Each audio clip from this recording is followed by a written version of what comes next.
Hello and welcome to another Out of Spec podcast. You join me with Tomi, who is the CEO of Kempower.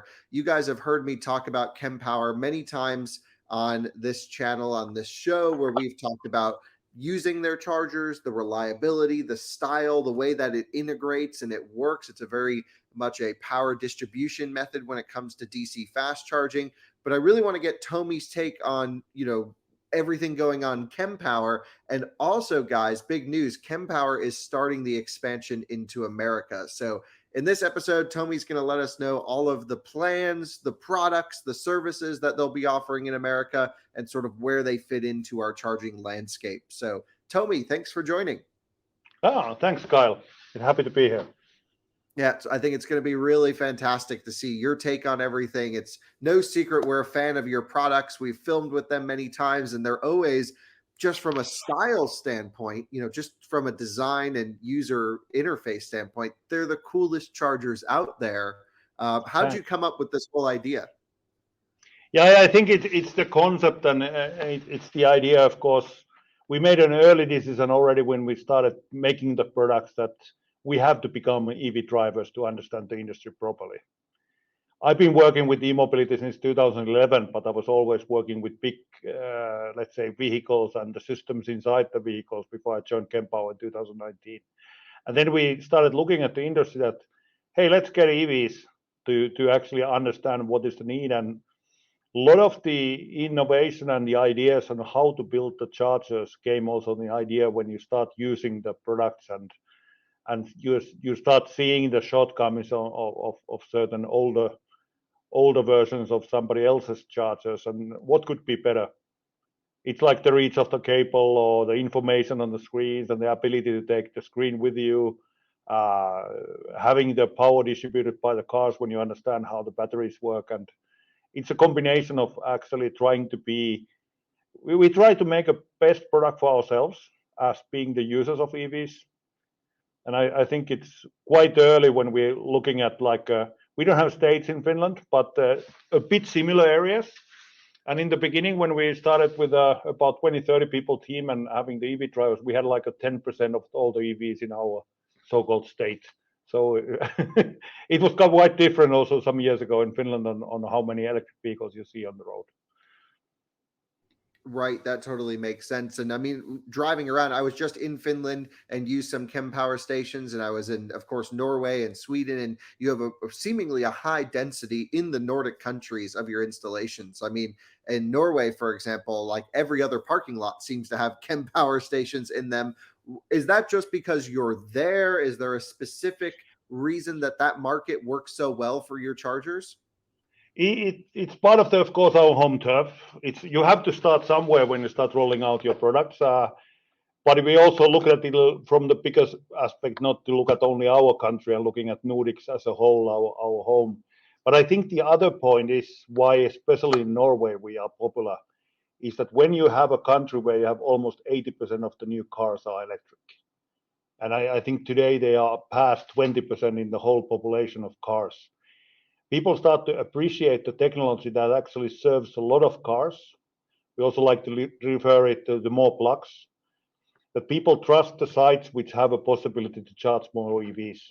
And we look at like a very advanced electric vehicle country like Norway. They are not anymore worried about the range of cars. Nobody talks about the range in Norway. They talk about queue anxiety. So they are afraid of having queues at the charging sites. And our technology and the idea of how to make the charging stations is based on the idea that you have a lot of electric vehicles and you can serve all the vehicles and share the power and basically increase the throughput time in the charging system, that you can have a lot of cars moving and the users get a good experience from the point of view. There's nothing worse on arriving to a charging site to see that every place is occupied and you don't know how long it takes to actually get your turn. Right. And we're actually starting to see this become an issue maybe here on the West Coast in the US, where the middle of the country, the East Coast, mostly the middle, is all about I want 500 miles of range and all that stuff. But when you really drive an electric car, you realize range anxiety does not exist for most Yeah. use cases. It is all charging anxiety. It's It will the is a car hype from people who haven't used EVs even once. Yes. It's kind of of course, it's a new technology. People are a little bit uncertain how it works and what you have to do.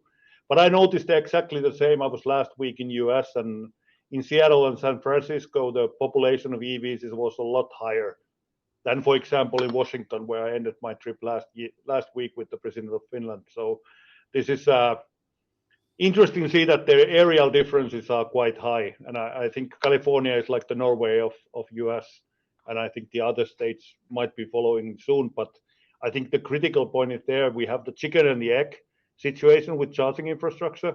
People are afraid to buy the vehicles when you don't have the charging infrastructure, and nobody invests in charging infrastructure if there is no clients. So this is, I think, what the US administration is now also addressing with these support schemes to get Right. the charging infra there first.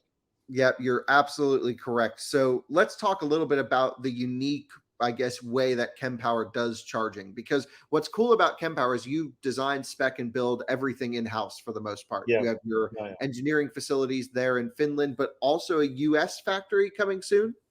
Yeah, that's true. We are now having we now finally have the lease agreement, so we can tell about the size of the factory and the actual location, which will be in Durham, in North Carolina. And we will start with the same size of facilities we have today in Europe. So we are doubling the capacity with the US facility. So Wow. 154,000 square feet, which is about the same as our factories in Europe. And this is how we see the US market, is that even the, let's say, the electric vehicle journey is in the beginning because of these kind of schemes that are supporting the charging infrastructure. I think the electric vehicle market will boom in there, and people start noticing and don't have any more the, let's say, I would call it an excuse of not having a charging infrastructure that you cannot buy an electric vehicle. Because my opinion on that is, if you drive an electric vehicle for more than just a test drive, you are stuck forever. That's There's no way back to combustion engine vehicles once you start using electric vehicle. It's so much more convenient, not just from the, let's say, cost point of view of driving. Right. Yeah.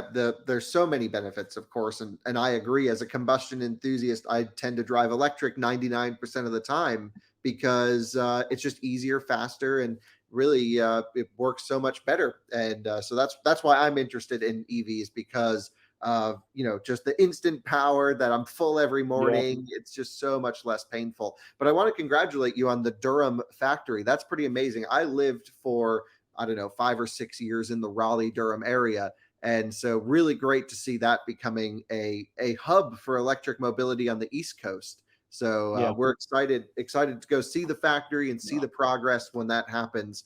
But You will so definitely get an invitation for that. great. I can't wait. It's going to be fantastic.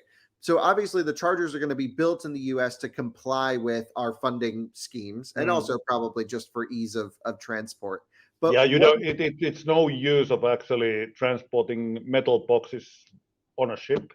right. We even if there wouldn't be the funding schemes, I think we have to bring the production closer to the customers. This Interesting. is Yeah, I think that definitely. makes sense.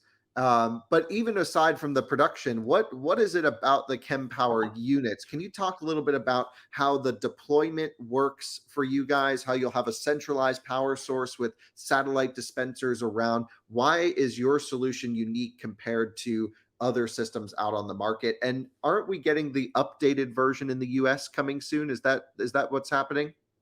That's the idea. And actually, we see the area, but I think a lot of charger manufacturers see the situation with electric vehicles that you have one charger, one vehicle kind of a situation. We see the market, and looking into the future, you have a large number of electric vehicles, and your electrical grid will have limitations. Then you have a certain power you can have in the site, and sharing that power with as many as possible EV drivers is the key of actually having fast deployment and the fast availability of electricity. And you concentrate it, and we have a different logics also how to share the power. My favorite actually first come first serve, but in the early market, customers or end customers might not understand that and get frustrated if you only get 25 kilowatt in the beginning. But that would be the fastest way actually to serve the customers. You fill in the first car first, and then they can move on.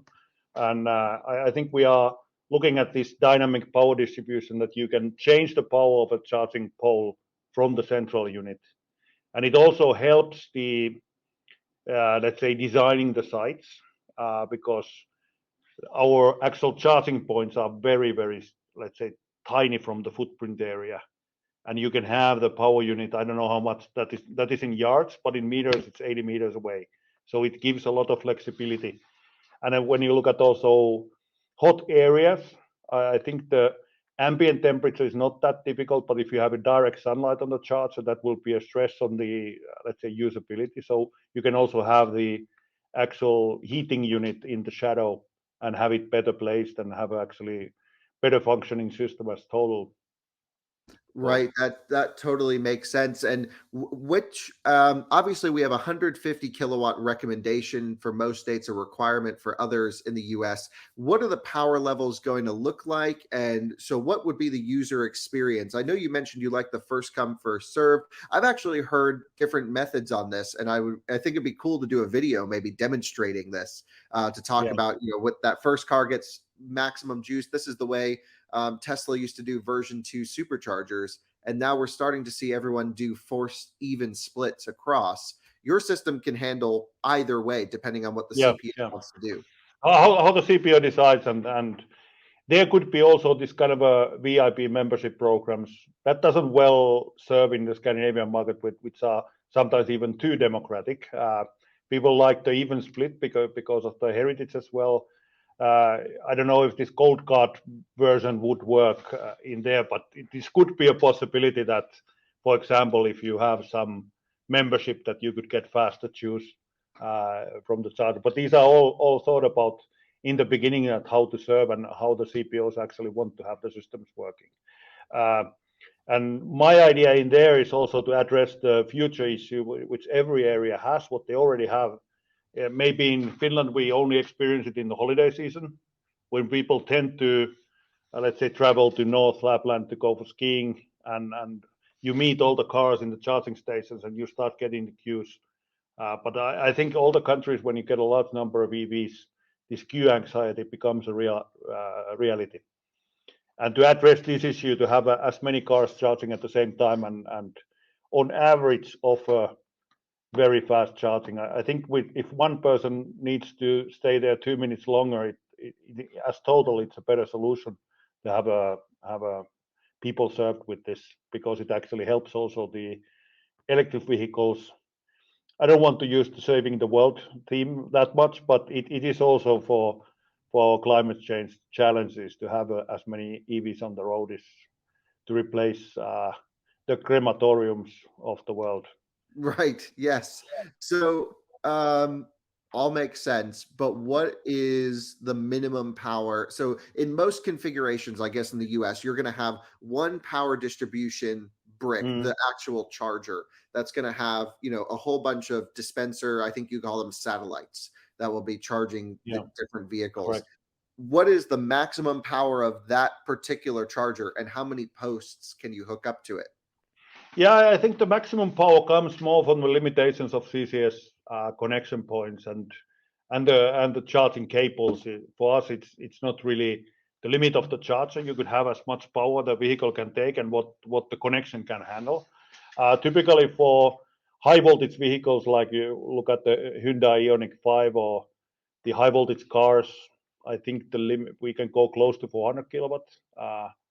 But then for the low voltage cars, let's say take for example Volkswagen range or Tesla range, I think we can go in low voltage up to 200 kilowatt, 250 maybe if you push it a bit and use liquid cooled. We also have this air cooled and liquid cooled version of the. That's again to do with the charging cables and getting hot. Now, So do you make your if you own? use I think what we are testing now that you could go up to 700 amps at least short time with the liquid cooled Wow, that's system. So spicy.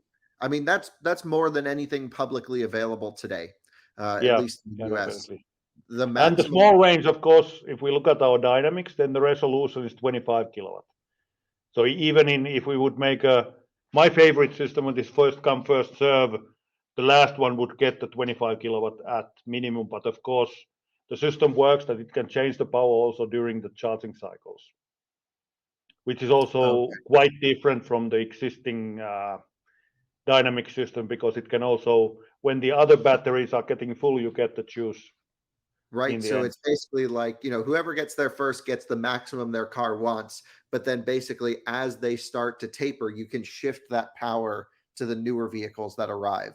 Yeah, and also removes the challenge that also us electric vehicle drivers don't behave perfectly. You don't remove your vehicle when the battery gets full. So it also addresses that issue, so you can redirect the power to the other users. You are still, of course, stealing one spot, but in this kind of a system, it's possible to change the power to others. Because at And least I don't know what happens in US, but at least I saw this behavior in European side. yeah, it's really happening here in the U.S. Where we roll up to a station and we'll see an ID4 or a Bolt or someone that's been plugged in and fully charged for hours and has just left the car there. And I don't know if Yeah, they go see a movie or just forget that they own a car, but yes. So the cool thing is with the Kempower solution is from the point of view of a charge point operator, the real big expense comes from the actual charger, I imagine, and then you yeah. can add as many satellites, which aren't cheap, but you can add more satellites Mhm. that all feed to that one charger. Is that the idea? That's the idea, and also upgrade the power quite easily. That if at least what happened here in our home country, Finland, it's that several people who were buying chargers from us look at the market that they don't want to invest that much because there is not so many electric vehicles. So they were buying systems that had empty slots for the power modules that you can add. And if the safety allows you, depending on the country, how the electrical safety works, but you don't need to be electrician to add power. So that would be really convenient just to have these power blocks added without actual installation costs. So that's also the idea of you can increase the power and increase the amount of outputs later on. So what does the US rollout look like? I mean, the units we've tested, they're thoroughly, really nicely tested. You can now go up to high voltage with them, which is wonderful. When are we going to start seeing these in the US? Who's going to be buying them? Are you going to be owning and operating any sites? What does it look like in our market? Yeah, I think we will stay in the manufacturer corner, trying to find the CPOs operating the chargers. And I think you can find the first sites in Minnesota already operational. It's not big systems, but they do have already Kempower systems in Minnesota. So I think that's a start. And of course, we want to see them as much as possible throughout the whole country. And I That's think in the pretty good. Canadian side, they might have even more at the moment. So Hmm. I think we are looking at the situation, and we have to, of course, convince the CPOs that they see working systems and have the experiences. And even we are now, I think, the top player in the Nordics. That doesn't help. You have to see the systems yourself in operation. So it's very Yep. important to get started. I totally agree. Well, I think, from my perspective as someone who's used your hardware, when I pull up to a Kempower site, I get excited because you have really good displays. You show us the kilowatt power that's coming through. The layouts are always really nicely adapted, and that you guys, whoever buys your chargers picks really good sites, at least in the Nordics. So I think in the US, maybe we should ask some of our audience to start tagging charge point operators on Twitter or whatever and say, we want Kempower chargers to charge at. So, I could really see a bright future in the US for Kempower. I mean, we're going to do another podcast here coming up where we talk about the reliability track record of Kempower, which is really almost unmatched. And that for me is the most important thing, is when a user rolls up to a station, they get the charge that they're looking for. So I'm excited that you're building a I factory. agree. That's even worse than arriving to a site where there's a car already plugged. Is arriving to a site which doesn't work. That's that's Yes. that's that's bad.